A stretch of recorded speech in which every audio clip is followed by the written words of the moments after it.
The Georgia NAACP hopes the video out of Memphis will serve as a catalyst to get this country talking about police reform.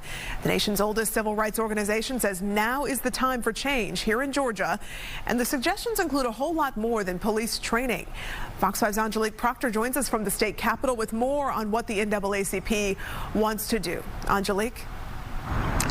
Good afternoon. So the state NAACP president says it is important for Georgians to realize that the police brutality we all are witnessing in Memphis is also right here in our state.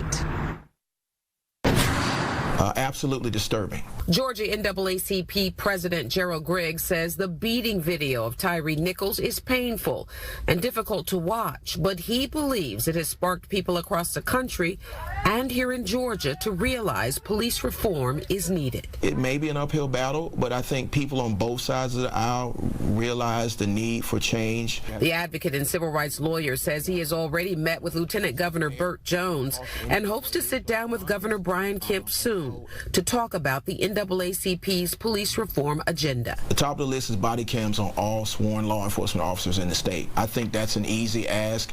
Most departments already have it. The issue is the Georgia State Patrol not having it. The second request deals with officers who have confirmed excessive force cases against them. Second, we want a searchable database of all officers that have been found to commit acts of police brutality. Attorney Griggs says there is one Georgia law activists want repealed. Third, we want to ban the use of the ability of officers to sit in the grand jury and give testimony in their own police-involved cases.